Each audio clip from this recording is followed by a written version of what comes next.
బంగాళాఖాతంలో ఏర్పడిన అల్పపీడనం కారణంగా ఉమ్మడి కృష్ణా జిల్లాలో అదేవిధంగా విజయవాడలో నిన్న రాత్రి నుండి భారీ వర్షం కురుస్తుంది. ప్రస్తుతం విజయవాడలో ఉన్నటువంటి తాజా పరిస్థితిని మీకు వివరించే ప్రయత్నం చేస్తాం. చూడొచ్చు ఏ విధమైన వర్షపాతం నమోదైంది. ఒకసారి ఇక్కడ ఉన్నటువంటి పీబీ సిద్ధార్థకు సంబంధించినటువంటి సిద్ధార్థ కాలేజీ సర్కిల్ వద్ద ఉన్నటువంటి తాజా పరిస్థితి పూర్తిగా రోడ్లన్నీ కూడా జలమయమైనటువంటి సిచ్యువేషన్, డ్రైనేజీలు కూడా పొంగిపడుతూ ఉన్నాయి. ముఖ్యంగా బంగాళాఖాతంలో ఏర్పడినటువంటి అల్పపీడనం కారణంగా 3 రోజుల పాటు వర్షాలు ఉంటాయని వాతావరణ శాఖ హెచ్చరించింది. ఈ నేపథ్యంలోనే ఇటు ఉమ్మడి కృష్ణా జిల్లా, ఏలూరు, అదేవిధంగా పశ్చిమ గోదావరి, తూర్పుగోదావరి జిల్లాలో వర్షాలు పడుతూ ఉన్నాయి. ఉమ్మడి కృష్ణా జిల్లాకి భారీ వర్ష సూచన వాతావరణ శాఖ అధికారులు చెప్పిన నేపథ్యంలో నిన్న రాత్రి నుంచి కూడా ఎడతెరిపి లేకుండా వర్షం అయితే పడుతుంది. ఉత్తరాంధ్ర జిల్లాలో కూడా 3 జిల్లాల్లో కూడా భారీగా వర్షం అయితే నమోదైనటువంటి పరిస్థితి చూడొచ్చు. తాజా దృశ్యాలు ఇవి. పూర్తిగా విజయవాడలో లోతట్టు ప్రాంతాలన్నీ కూడా జలమయమైనటువంటి పరిస్థితి, వాహనాలు కూడా వెళ్ళడానికి కొంత ఇబ్బందికరంగా మారినటువంటి పరిస్థితి.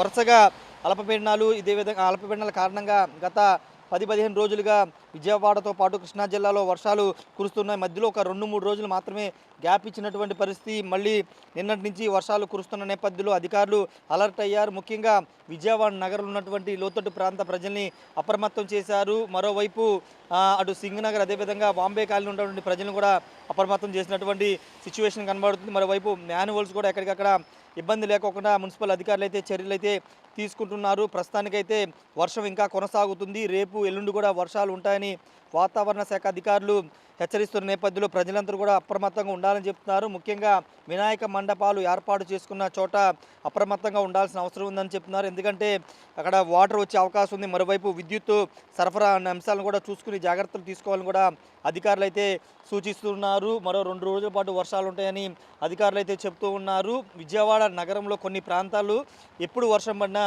జలమయమవుతున్నటువంటి పరిస్థితి. కొంత చర్యలు అక్కడ తీసుకోవాల్సిన అవసరం ఉందని మున్సిపల్ అధికారులు చెప్పినప్పటికీ చర్యలు తీసుకోవట్లేదని విమర్శలు వస్తున్నాయి. ఒకసారి ఇటువైపు చూస్తే కనుక పూర్తిగా డ్రైనేజీలు మీద నుంచి వాటర్ అంతా వెళుతున్నటువంటి సిచ్యువేషన్, డ్రైనేజీలు కూడా పూర్తిగా మునిగిపోయి ఇళ్లలోకి కూడా వాటర్ వెళ్ళిపోయినటువంటి దృశ్యాలు మనం చూడొచ్చు. విజయవాడలోని ఈ సిద్ధార్థ కాలేజ్ సర్కిల్తో పాటు పెన్నమనేని పాలిక్లినిక్ రోడ్డు, అదేవిధంగా జమిచెట్టు సెంటర్, ఈ ప్రాంతాలు ఎప్పుడు వర్షం పడినా ఈ విధంగానే నీళ్లు నిలిచిపోతాయి. నీళ్లు వెళ్ళే మార్గం అయితే లేదని కొన్న స్థానికులు కూడా చెబుతున్నటువంటి పరిస్థితి. ఇవన్నీ కూడా ఈ గోడను అనుకుని ఒక డ్రైనేజీ ఉంది. ఒకవేళ ఆ డ్రైనేజీ కనుక ఎక్కడన్నా ఓపెన్గా ఉంటే ఖచ్చితంగా ప్రమాదాలు జరిగే అవకాశం ఉంది. కాబట్టి అలాంటి ఇష్యూస్ లేకుండా చూసుకోవాలని అధికారులు కూడా చెప్పినటువంటి పరిస్థితి. లోపల కూడా వాటర్ వెళ్ళిపోయినటువంటి సిచ్యువేషన్ మనం చూడొచ్చు.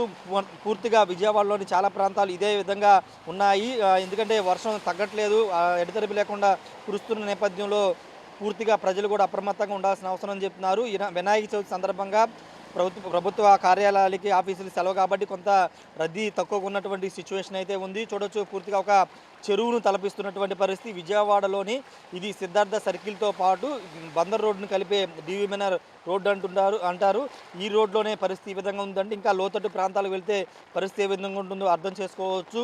ఏదేమైనప్పటికీ వర్షాలు అయితే ప్రజల్ని భయపెడుతున్నాయి. ముఖ్యంగా విజయవాడ ప్రజలను అయితే భయపెడుతుంది. ఎందుకంటే వినాయక చవితిని ఎంతో అంగరంగ వైభవంగా జరుపుకుందాం అనుకున్న విజయవాడ ప్రజలకి ఈ వర్షం కొంత ఇబ్బంది కలిగిస్తుంది. ముఖ్యంగా వినాయక మండపాలు ఏర్పాటు చేసుకున్న ప్రజలు ఈ ఎడతెరిపి అక్కడ కురుస్తున్న వర్షం కారణంగా ఇబ్బందులు ఎదుర్కొంటున్నారు. కొన్ని చోట వినాయక మండపాల్లో కూడా వర్షం వచ్చేసినటువంటి సిచ్యువేషన్ కూడా ఉంది. మరోవైపు పూర్తిగా వర్షం సంబంధించినటువంటి విషయంలో ప్రజలు అప్రమత్తంగా ఉండాలని చెప్తున్నారు. ప్రస్తుతానికైతే విజయవాడలో ఇంకా వర్షం కొనసాగుతుంది. ఇంకా రేపు ఎల్లుండి కూడా ఉండే అవకాశం ఉందని అధికారులు చెప్పడంతో ప్రజలందరూ కూడా అప్రమత్తంగా ఉండాలని అధికారులు అయితే చెప్తున్నారు. ముఖ్యంగా వినాయక మండపాల వద్ద ప్రజలు జాగ్రత్త తీసుకోవాలి. ఒకవైపు విద్యుత్తుతో పాటు అక్కడ అలంకరణ చేస్తారు, లైటింగ్ అని పెడతారు కాబట్టి వర్షం కూడా కురుస్తుంది కాబట్టి చాలా జాగ్రత్తగా ఉండాలని కూడా అధికారులు అయితే చెప్తున్నారు. ప్రస్తుతానికైతే ఈ ప్రాంతానికైతే మున్సిపల్ అధికారులు ఎవరు రాలేదు. కొంత ఈ వాటర్ని కొంత క్లియర్ చేసే ప్రయత్నం చేస్తే ఇబ్బంది లేకుండా ఉంటుందని వాహనదారులు కూడా చెబుతున్నటువంటి సిచ్యువేషన్ కూడా మనకు కనబడుతున్నటువంటి పరిస్థితి చూడొచ్చు. వాహనాలను కూడా నీళ్లలోనే ఏ విధంగా వెళుతున్నాయో మనం చూడొచ్చు. చాలా ప్రాంతాల్లో ఇదే సిచ్యువేషన్ అయితే విజయవాడ నగరంలో కనబడుతుంది. ఏది ఏమన్నప్పటికీ బంగాళాఖాతంలో అల్పపీడనం కారణంగా మరో 2 రోజుల పాటు వర్షాలు ఉంటాయి కాబట్టి ప్రజలు అప్రమత్తంగా ఉండాలని అధికారులు అయితే సూచిస్తున్నారు. ముఖ్యంగా వినాయక మండపాలు నిర్వహిస్తున్న వాళ్ళు మాత్రం చాలా అప్రమత్తంగా ఉండాలని మాత్రం అధికారులు అయితే చెబుతున్నారు. కెమెరా పర్సన్ సాయితో రాయేష్, బిగ్ టీవీ, విజయవాడ నుండి.